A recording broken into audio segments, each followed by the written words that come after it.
As an immigrant into Scotland myself, I am proud to open this debate on behalf of the Scottish Greens and to speak to our amendment.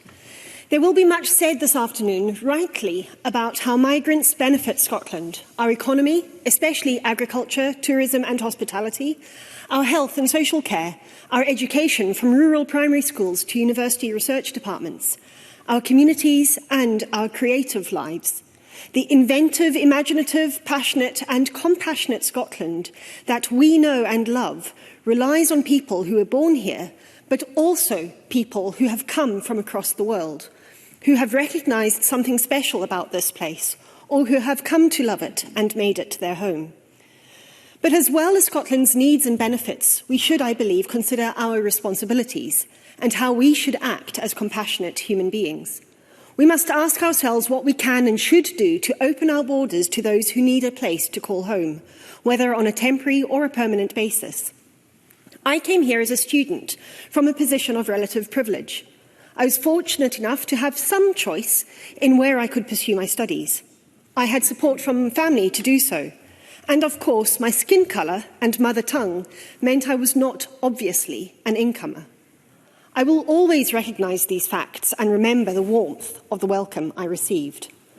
But increasingly across the world, people are on the move, not out of choice, but because they have to be, forced from their homes by conflict, scarcity, loss and disaster.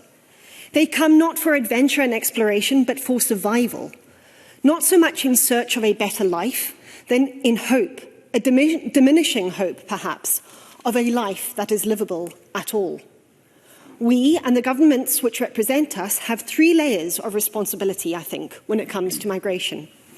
The first is to abide by international law, and in particular our solemn commitments under the Geneva Convention to grant asylum to those fleeing persecution.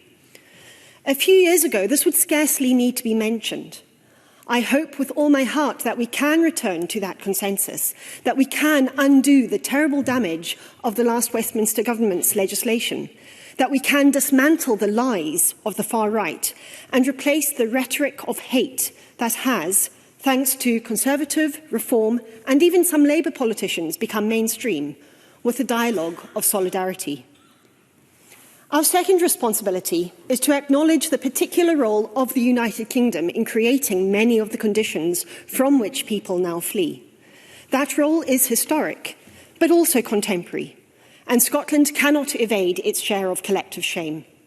Once again, I implore both governments to recognise what has been done in Palestine and beyond, and that there are no pathways to safety for the children of Gaza. Children are dying, too, of climate injustice, of its brutal blows on homes, on crops, on water sources, on lives and livelihoods. 3 years ago in Glasgow, we remembered that. But nothing has grown better since. More and more people are being displaced by the climate crisis, and the fault is not their own. There is an opportunity now for the Scottish and UK governments to work together and with others to build robust and fair responses, not only in mitigation and adaptation measures, but in compassionate and welcoming approaches.